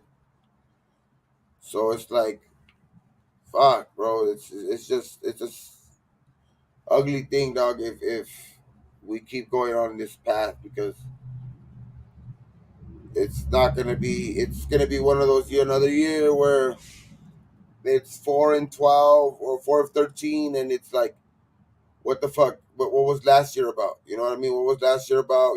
After that fucking hard fought, getting us into the playoffs, it's just waste of fucking time, dog. It's like another rebuild, added to those already 20 something years that we've already been through it. Facts. And I know Ern's clowning. Now let me educate you real quick, Ern, because you're barely used to winning with your Warriors, so you think you're hot shit. Um, Lakers. In my lifetime, I've seen 5, and in a lot of people's lifetime, it's been more than 5. We're But 17. We're leading next to the Celtics. So yeah, and no offense, actually, all offense to the Celtics. Uh, they won majority of their titles when Bill Russell was playing, and Bill Russell was playing against a lot of scrubs when the league first started. So, I'm just saying. I mean, maybe I'm being a I little want to biased, see but two fuck it. Dodgers. I want to see two Dodger championships, and And Dodgers, yeah, they always choke in the playoffs, but they did win the World Series. Believe it or not, 2020 still says 2020 championship, I see and eight they've years. always had winning seasons. I And see the 80. Raiders have not been winning, so that's why I said I'm used to winning because the Lakers have been winning, even though recently they haven't, but they have. The Dodgers, yeah. Uh, Lakers. I've seen it. I've seen a and lot. then the USC Trojans, they were really good coming up in the 2000s, bro. In the 2010s, Gabe knows. Oh Gabe yeah, knows how good they were. The Bush, everybody. the Keith Carroll, the Carroll era, even Lane Kiffin when he was over there, they were pretty damn good. Everybody knows the fucking Yeah. that era of the USC.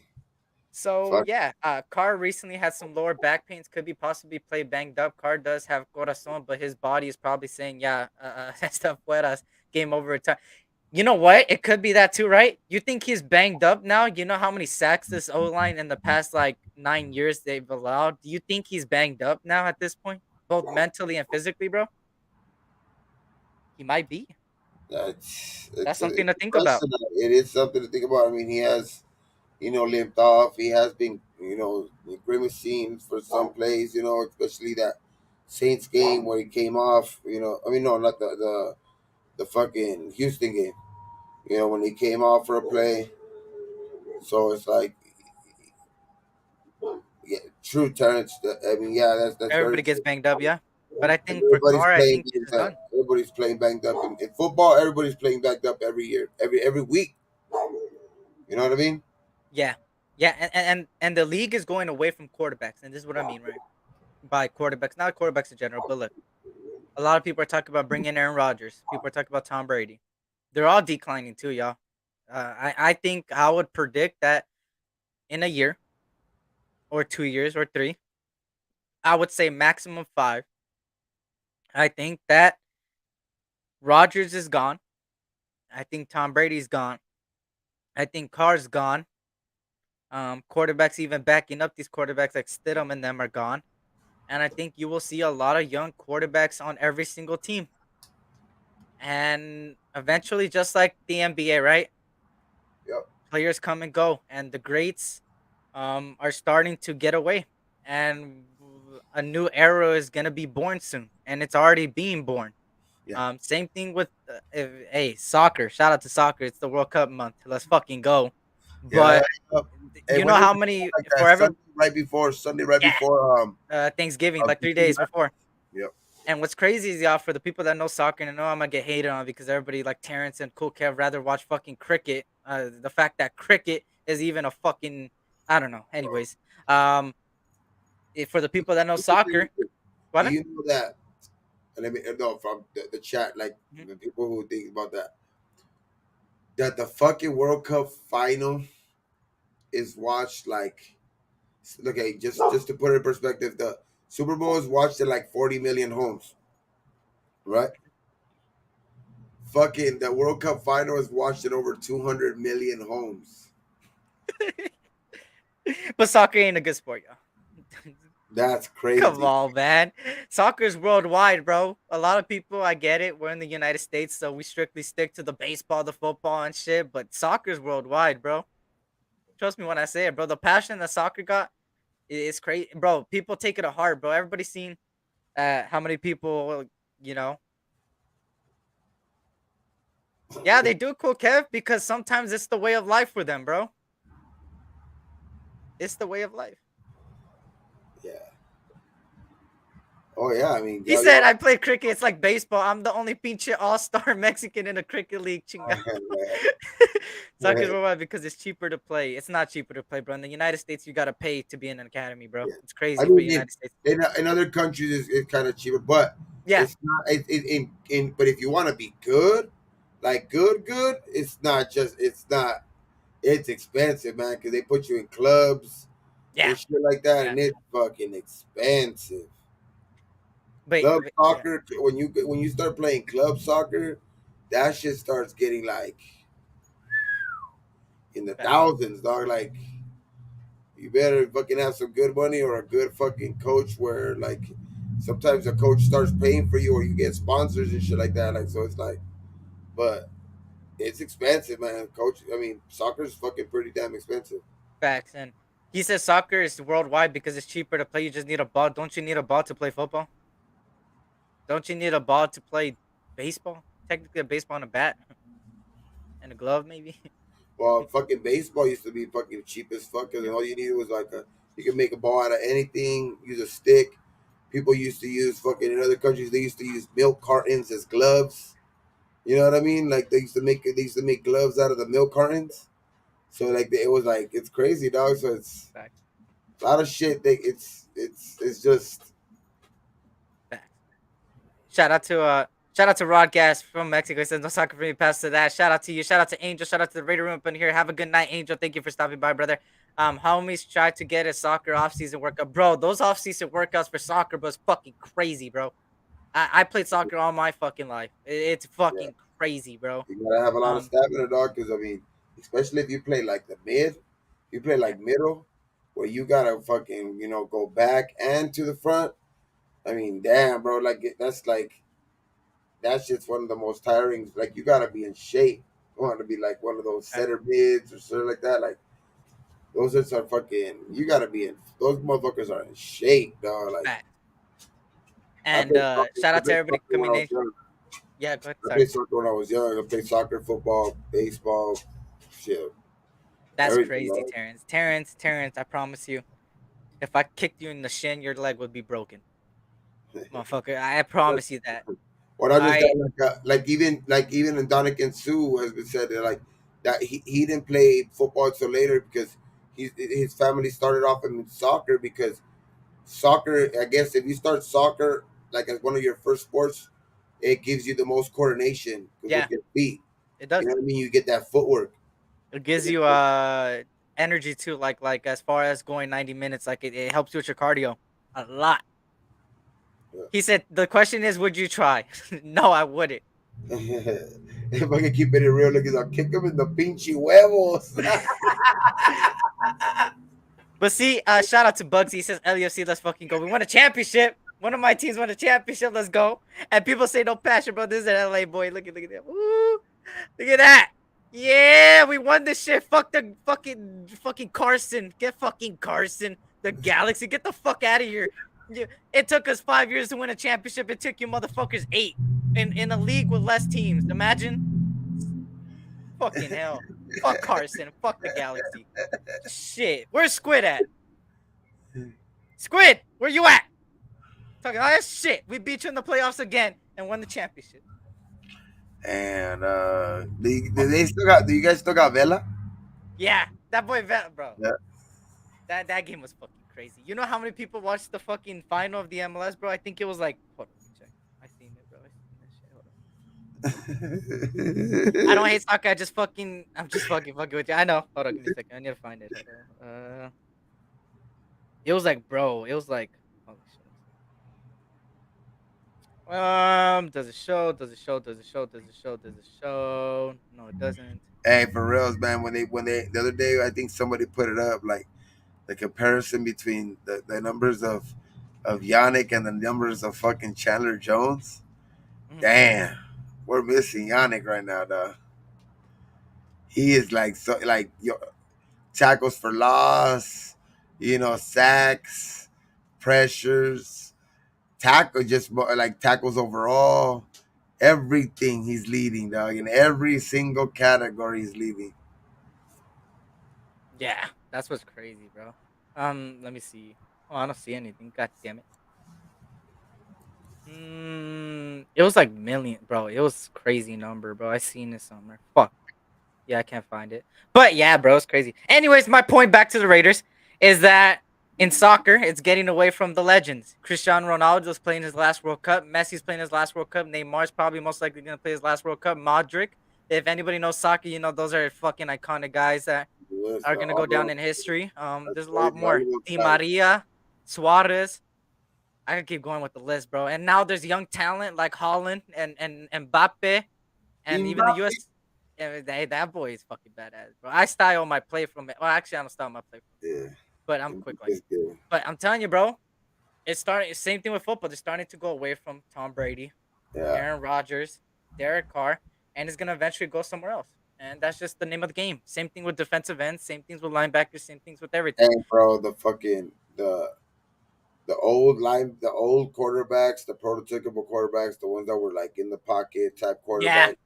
There's very, gone. very few. There's very, very few that are still left, dog. And like even those that are like say prototypical still, like the few that are still left that are young or still have the ability to get out of the pocket and like maybe use their feet a little bit like Kirk Cousins. You know what I mean? Like that's maybe like the only guy that I know of like that maybe is like thriving right now and is maybe like a the only guy that I could see that maybe fits that type of bill, but he can still get out of the pocket and and kind of beat you with his legs a little bit. Yeah, So it's like that's the only guy I see. But then again, he has a good ass receivers, man. He has a good offense, man. He has a good offensive line, facts. good defense. I mean, everything's working for Cousins right now, man. I mean, Justin Jefferson's a fucking dog, man. That dude's a fucking, then you still And they got still build around him, bro. They gave him T.J. Hawkinson at the trade deadline, bro. Rails. That's They got crazy. TJ. They still got Thielen. They still got Cook. hmm Still got that offensive line. They still got that kid I Irv. think they brought in a new coordinator too from defense. I think they did. I'm not Bro, sure. that's a good team. That's a good team right now. 7-1. That's a good fucking team right now. And then Geno Smith is the answer to great coaching, bro. 6-3, bro. Bro, Pete Who Carroll, who would have thought they would be 6-3? Pete fucking Carroll, bro. People were People were talking shit because he is saying you. Yeah, go ahead. people were saying that they might win a game. They might not win a game. I was one of them, bro. I ain't gonna lie. That I they thought they weren't gonna be that good, bro. But Pete Carroll, I'm hey, talking about stop, media. bro. Even media like mainstream media was saying like, Exactly. they didn't believe in shit like sometimes they say some dumb shit too, but like it's like even them like a lot of us we're saying like Seattle was gonna fucking straight suck 6-3 dog in first place in the fucking NFC West with the division. I mean with the defending Super Bowl champions. He was behind Russell Wilson for like 2 years, bro.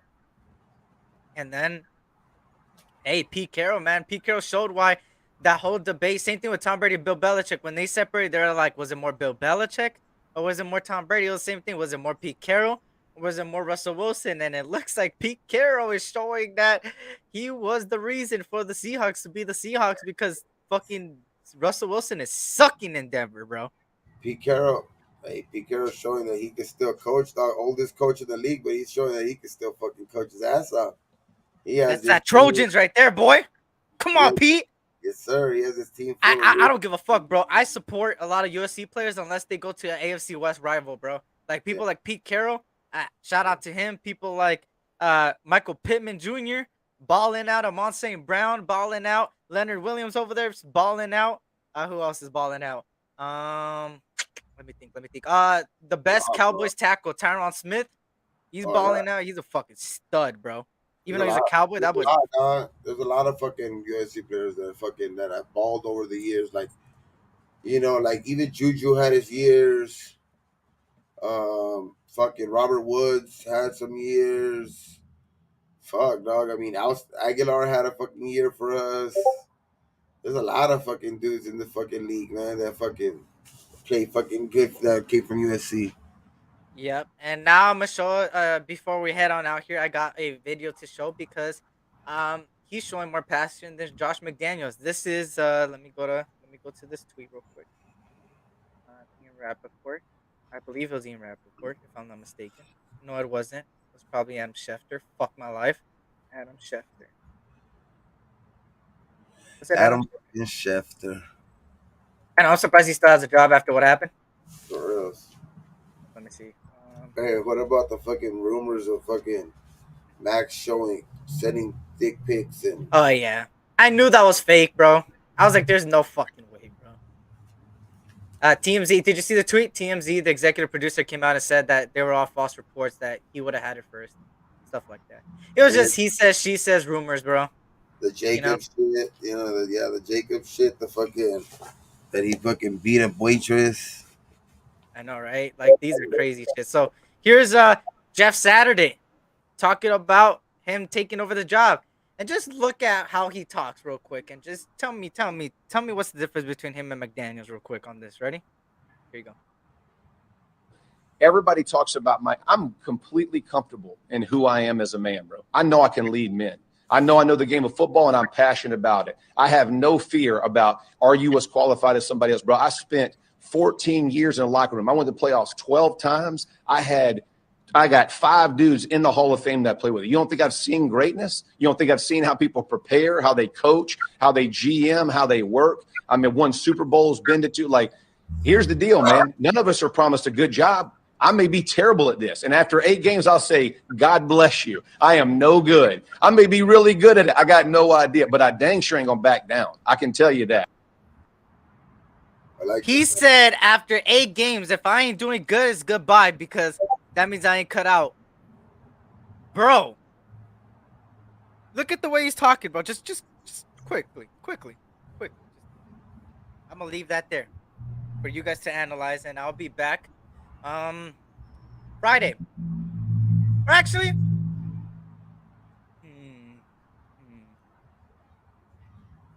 I'm gonna talk to Ern, and I'm gonna say let's do our show Saturday, and I'll be back Saturday, and combine the Raiders preview with on Saturday, because there's a lot of events happening Saturday.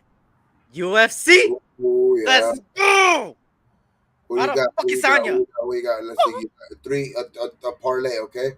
There's the 3 big fights. The Chandler Poirier.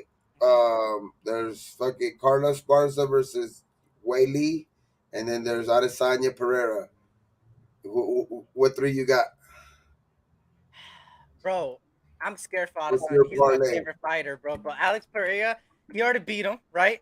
Yeah. And bro, if he catches you like with a punch, bro, that shit is powerful, bro. And Adesanya's the type to use his legs a lot because he's got the reach. He likes to jab a lot. He likes to. So I'm gonna go here. I'm gonna just be biased. I'm gonna go with Adesanya. Takes it.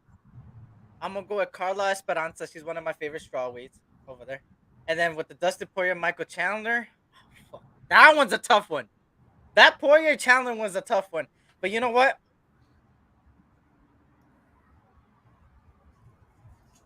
There. I'm gonna go with Chandler, bro. I'm gonna say Chandler pulls it off. Bro. Fuck it. You're going with the exact opposite of I am. Are you really? Who are you going for? I'm going Poirier, Wei Lee, Pereira.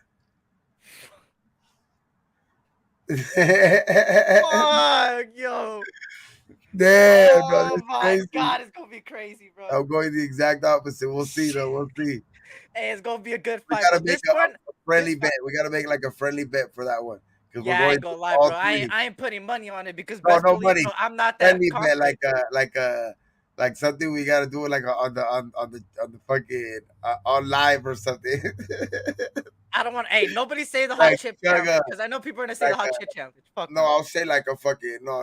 It's a friendly thing, like something that's gonna get us during the shot. Maybe yeah, that's what I was gonna say right there. Maybe like you gotta take like a quadruple shot of some tequila or something, like a God quadruple damn. motherfucking shot though.